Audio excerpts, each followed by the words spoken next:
Sveiki. Taigi noriu pakalbėti apie štai šią užduotį su banku. Kas tai yra per užduotis? Bankas Fantastika moka už indėlius palūkanas. Kažkiek tai procentų P. Reiškia, gali šitas dydis keistis. Ir metų gale palūkanos yra pridedamos prie indėlio. Jeigu tas žmogus, kuris padėjo indėlį, pinigų neišsiima, reiškia, kitais metais palūkanos bus skaičiuojamos nuo didesnės sumos. Na, sakykime, jeigu aš padėjau 1000 eurų ir metų gale, tarkim, prie tos sumos prisidėjo 100 eurų, na, sakykime, tiek palūkanų užaugo, nu čia, kaip atkreipkite dėmesį, bankas vadinasi Fantastika. Tai aš gaunu iš viso 1100 eurų ir naujos palūkanos tiek pat procentų skaičiuojasi jau nebe nuo 1000, bet nuo 1100. Reiškia, kitais metais yra uždirbama daugiau. Na, aišku, tokie procentai šiuo metu yra neįmanomi. Greičiausiai būna 0, tai kažkiek. Na, bet paskaičiuokime su pavyzdžiu, kaip čia yra duota 5 procentai. Kaipgi reikėtų šitą uždavinį spręsti? Uždavinio sąlyga, kaip matote, įdedame 1000, reikia suskaičiuoti per kiek metų pasieks 1200, jeigu palūkanos yra 5 procentai. Gerai, kaip štai tokį uždavinį pradėti? Pirmiausiai turėtų būti bendravimas su žmogumi, kuris naudosis jūsų programa. Tai, pirmiausia, kas turėtų būti? Įveskite indėlio dydį.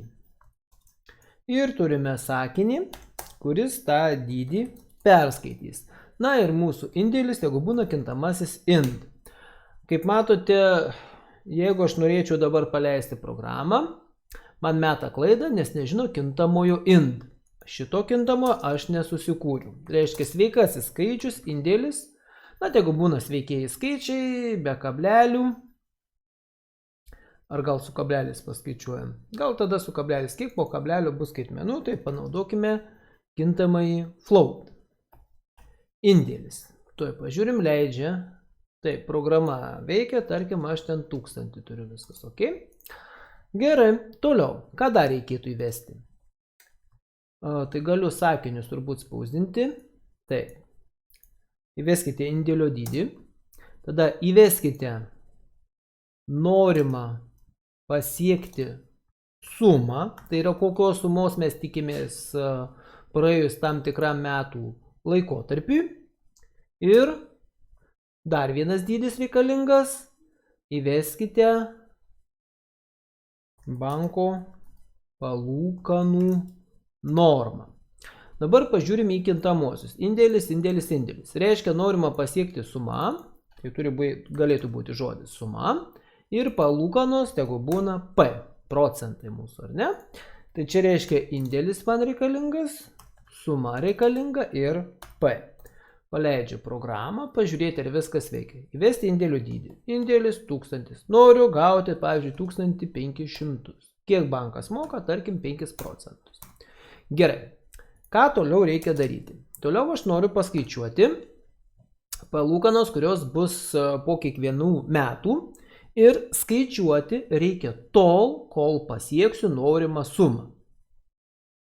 Ką tai reiškia? Tai reiškia, kad mano indėlis turi didėti ir pasiekti tą sumą. Galiu parašyti taip. Kol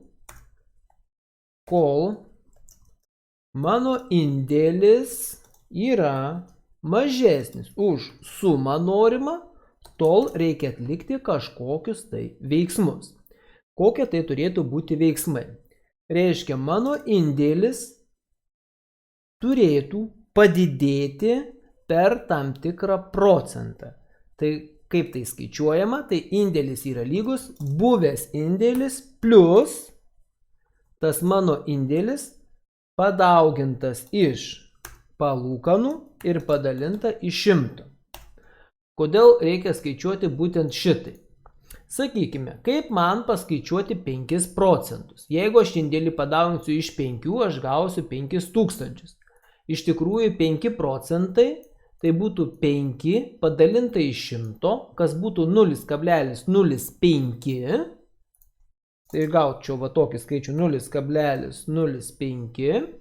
Ir štai šitą dydį sudauginęs iš indėlio pamatysiu, tai yra suskaičiuosiu, kiek gaunasi suma, jeigu tai yra, tarkim, 5 procentai. Na, manau, jūs ar per ekonomiką, ar per matematiką tikrai jau su palūkanom turėjote skaičiuoti. Ir kokią aš iš tikrųjų ieškau. Kadangi aš tikrinu, ar mano indėlis jau pasiekė sumą, tą indėlį padidinu, bet man reikia iš tikrųjų fiksuoti ne galutinę sumą, kokią pasieksiu, bet kiek prabėgo metų. Metai arba kitaip laikas po kiekvieno ciklo prasisukimo, nes tai būtų 1 metai, turėtų padidėti vienetų. Bet ką daryti, jeigu tokio kintamojo aš neturiu? Reiškia, tokį kintamą reikia susikurti int.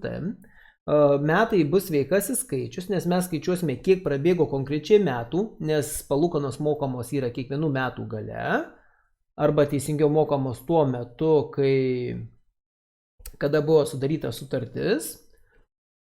Ir pradinis dydis turėtų būti 0. Kodėl 0? Žiūrėkite. Int suma ir p aš įvedu pats, reiškia, tai bus nustatytos kažkokios reikšmės, aš t didinu, bet didinu neaišku nuo kokios skaičius, nes aš jo neįvedu. Reiškia, reikia nurodyti, kad skaičius, nuo kurio pradedu didinti, tai yra 0. Ir kai pabaigsiu viską skaičiuoti, į ekraną reikėtų išvesti tokį tekstą. Tai aš gal padarysiu brūkšniukus, kad atsiskirtų nuo mano įvestų duomenų. Ir tada sakinys bus toks. Kabutėse reikia rašyti. Suma. Kokia suma? Tai išspausdinu tekstą suma.